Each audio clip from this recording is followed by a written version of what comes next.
So we take a sigh of relief and we go a step ahead. We were in the process of understanding some basic accounting terms.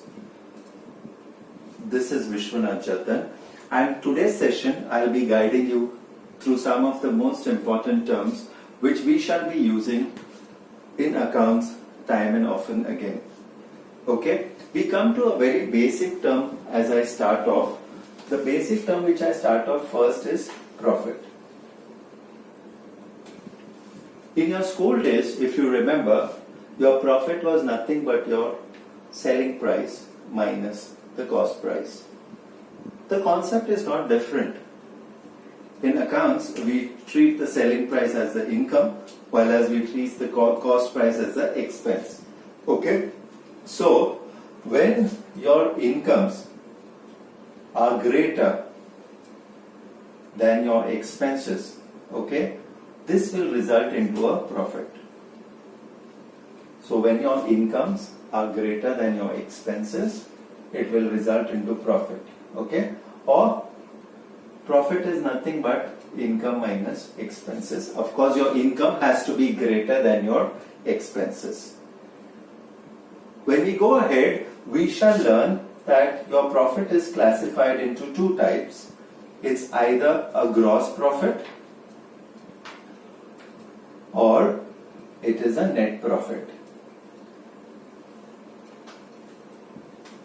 It's a little bit too early to get into certain terms right now, okay, but just let me explain to you in layman's term. Gross profit is basically the profit which you are making in the production stage, okay, while as net profit is that profit which occurs overall and it is there at the administrative or the office stage. Okay, so just repeating again, profit is a very important term. It's income minus your expenses, whatever revenue you earn minus whatever expenditure you have incurred. So that would give you profit, and profit is basically divided into two: gross profit and net profit. From here, I go ahead and take what is the reverse of profit. Okay, the reverse of profit is loss, and loss is basically your expense. When your expenses are greater than your incomes, okay, this results in a loss. So it is expenses minus income. Okay, your income also can be classified as receipts, whatever you receive.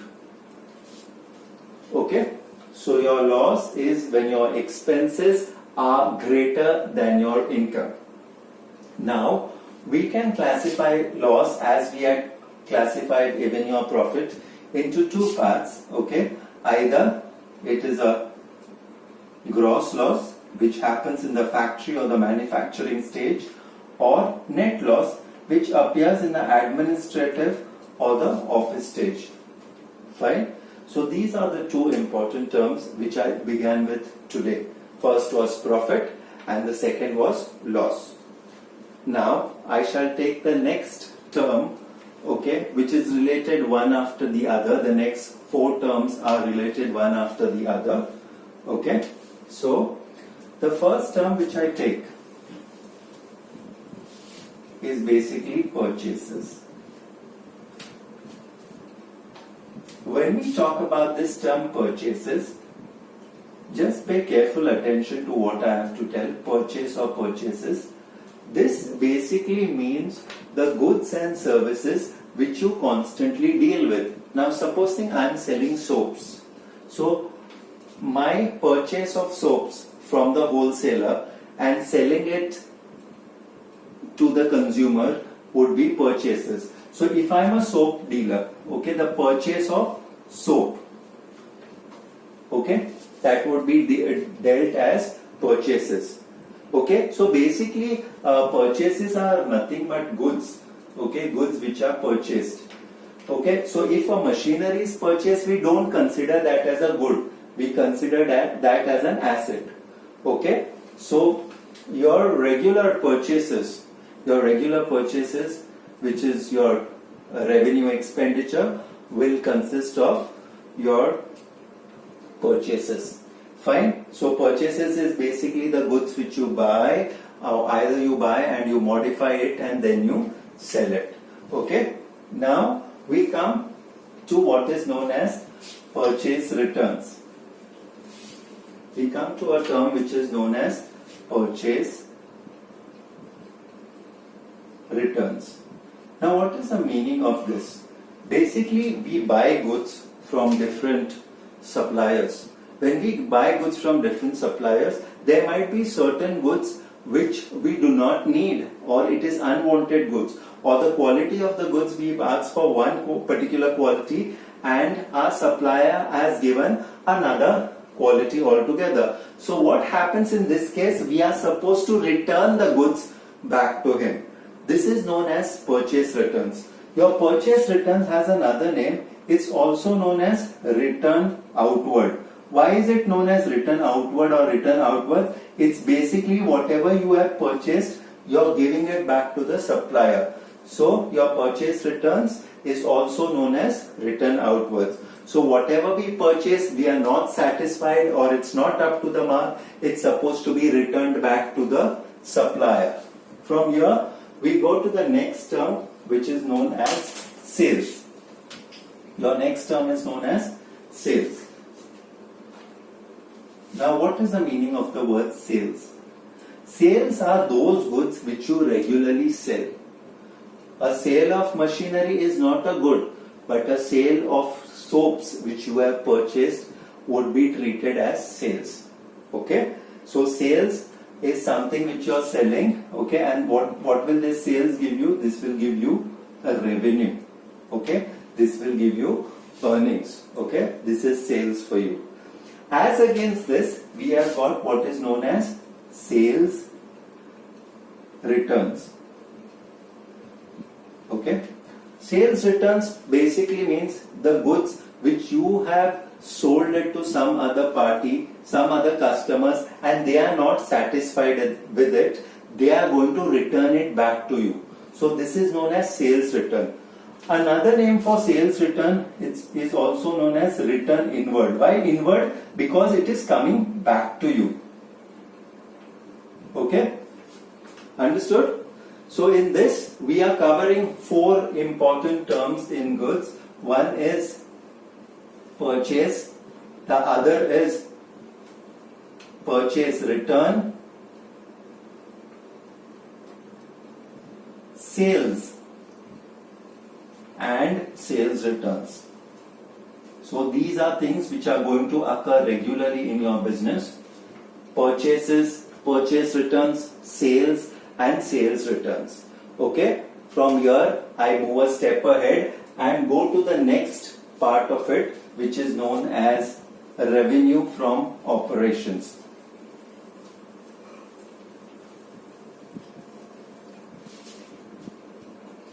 Okay. So revenue from operation is basically your income, your regular income, whichever you are earning. And sales is a part of this revenue from operations. Okay? And this will also include if you have received any commission, if you have received any interest. So all your income gets added to this. So your revenue from operations also includes your sales, your whichever interest you earn, whichever commission you earn. Okay, all these things are taken into consideration in revenue from operations. From here, we go to the term goods. I have already discussed this term goods, but now we just discuss this word goods in a little bit of detail. Goods are basically, as I told you, purchase, sales, sales returns, and purchase returns. Okay, so goods are these goods. These are goods which you regularly interact, regularly you buy, regularly you sell. These are treated as goods. Okay, so we've covered revenue from operation, we've covered goods. Now let us come to the next part, which is known as stock. Okay, the meaning of the word stock is basically unsold goods, goods which you have not sold, it's lying in your godown. There's another name for the word stock. Stock is also known as inventory. Stock is also known as inventory. For the sake of our convenience and the sake of cost accounting, we divide the stock into three parts. One is known as raw materials, other is known as semi-finished goods,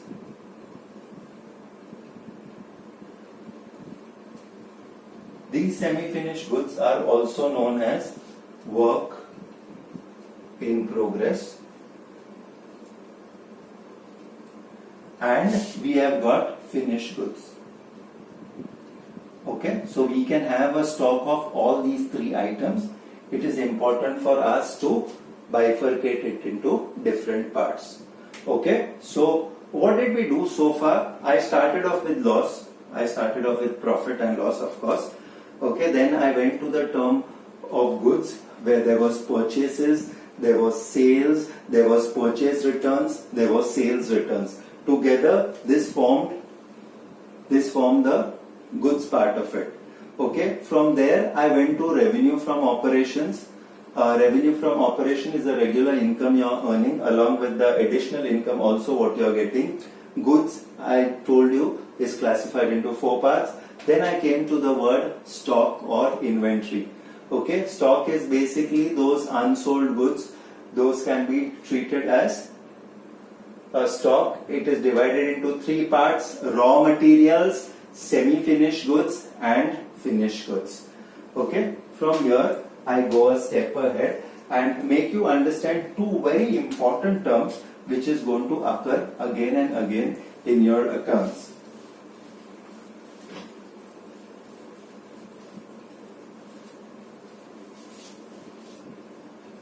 Okay, I come to this term which is known as trade receivables. Okay, trade receivables.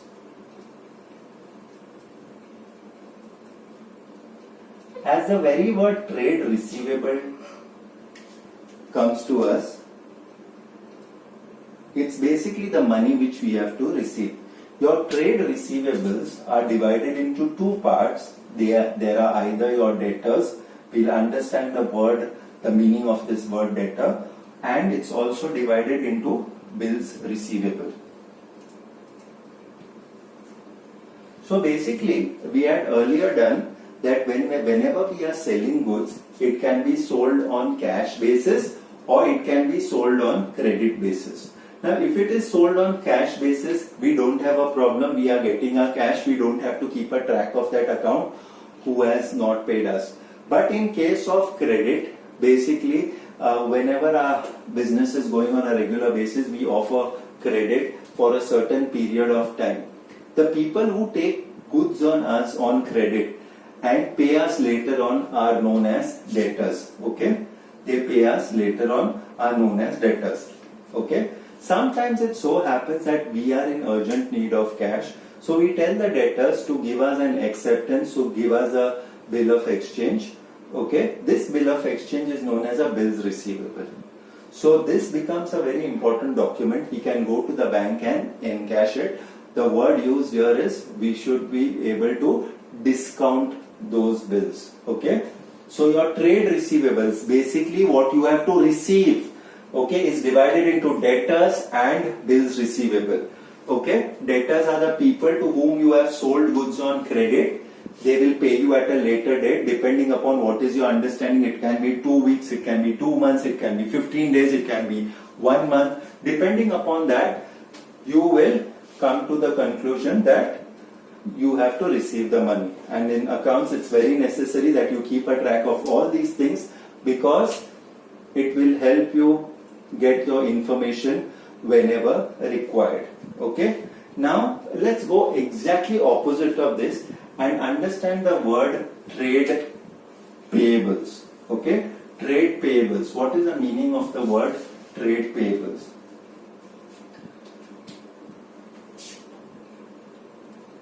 It's very simple to understand this term. Basically, payable means what we have to pay, what we owe others.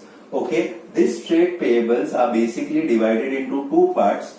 Okay, either there are creditors or there are bills payable. Either way, we have to pay money to them. Okay. Now, let's understand the word creditors here only. It will be easier when we touch upon the term later on, that you have already understood it. Now, who are creditors? Okay, creditors are the people whom we buy goods and we pay them at a later stage. So we buy goods on credit. What is the meaning of buy goods on credit? Means we are not paying them now, we are going to pay them at a later stage. Okay, so creditors are those people whom we have to pay at a later stage. Okay, and sometimes we accept the bill of exchange. Okay, from them we sign that yes, we are going to pay you so much amount, so that becomes a bills payable. Okay, so your trade payables constitute creditors and bills payable together. Okay, fine. I go further ahead and I go to simpler terms right now, which you always and already know. One is cost. Okay, cost is basically what is involved in, you know, manufacturing a certain product. So that is known as cost. Okay, what is the cost incurred in a product which I have made? What is the cost incurred which I have purchased a product? Say for example, I have purchased a soap for ₹40 rupees. So that is cost, and when I sell it, that's known as the selling price. So what is selling price? Selling price is nothing but the cost plus profit. This you have done before. Okay, so when I add say ₹8 here, okay, so 48 rupees is the selling price. Okay, so cost is the actual amount which is involved in basically buying a good. Now there are different types of costs in accounts. Okay, the costs which we can deal with, one is known as direct cost and the other is known as indirect cost. Okay, indirect costs are basically your administrative expenses, your office expenses like the salary you are paying to the workers, the rent which you are paying to the workers. So those are indirect costs, while as your direct costs are basically engaged in the factory aspect. Okay, in the factory, these are known as your direct costs. Okay, anything like wages which you pay to the factory workers, carriage inwards, okay, the transportation expenses where your raw material is getting delivered to the factory. Okay, all these things constitute cost. Okay, so your cost is divided into direct cost and indirect cost. Fine. Then we come to a word which is known as voucher.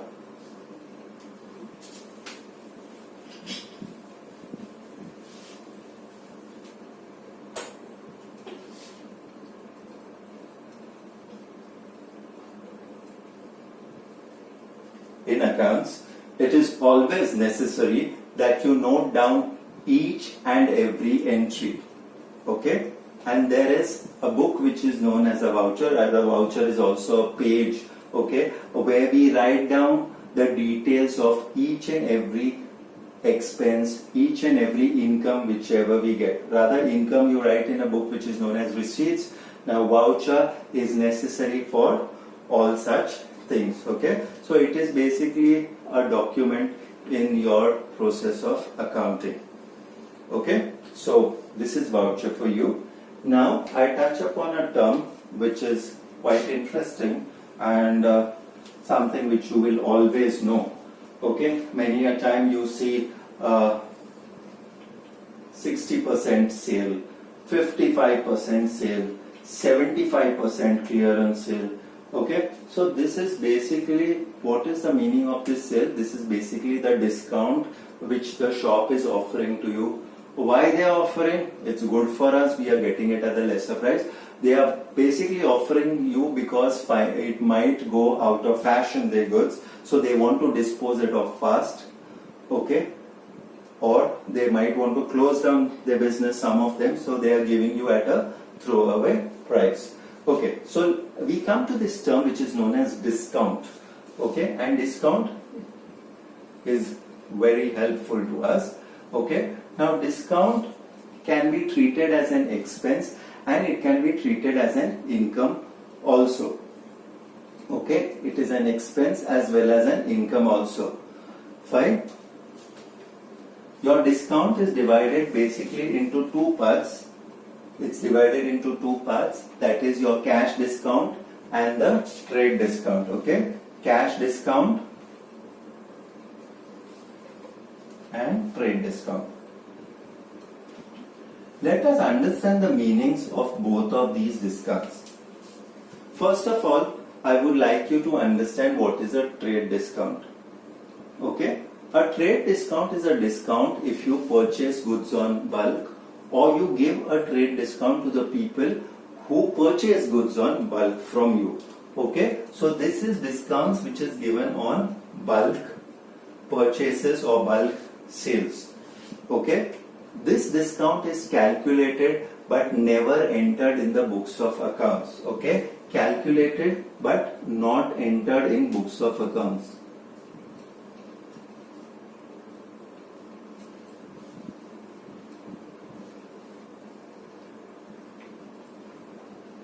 Okay. Now, as against this, let's take cash discount. Now, cash discount is basically a discount which is given whenever you purchase anything on cash or you sell anything on cash. So why is this discount given? This is basically a discount given so that the person to whom you sell goods on credit makes a early payment. Okay, so it is good for you also. Okay, so this is basically a discount which is given for prompt payment, and this is entered in the books of accounts. Okay, this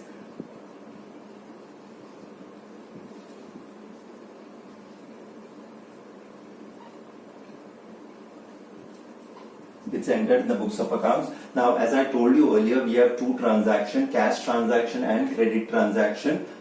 Cash discount is only on cash transaction, while as trade discount is both on cash and credit basis. It's offered on both of them.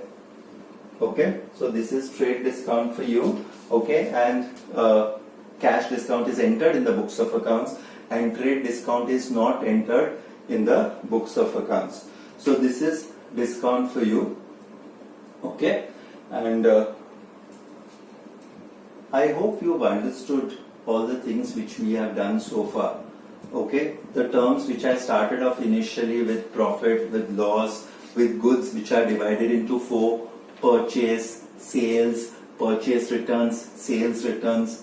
Okay, then we did a term which is known as revenue from operation, which also constituted your sales plus your other income. Goods, which constituted purchase, sales, sales returns, purchase returns. Then stock, which was a stock or inventory which is divided into goods. Raw materials can also be known as finished goods. Okay, two other important terms: trade receivables and trade payables. Trade receivables is basically whatever money we have to get. It is divided into two: debtors and bills receivable, while as your trade payables is the money which you have to give the people whom you've purchased goods on credit. That is divided into creditors and bills payable. We understood the term cost, we understood what is a voucher, and we finally landed up with the term discount. Okay, your discount was divided into two: your cash discount and your trade discount. I hope you've enjoyed this session where we discussed certain terms. I hope this meaning has got drilled into your mind. Okay, if not, please put forward your queries. This is Vishwanath Jatin signing off. Thank you so much.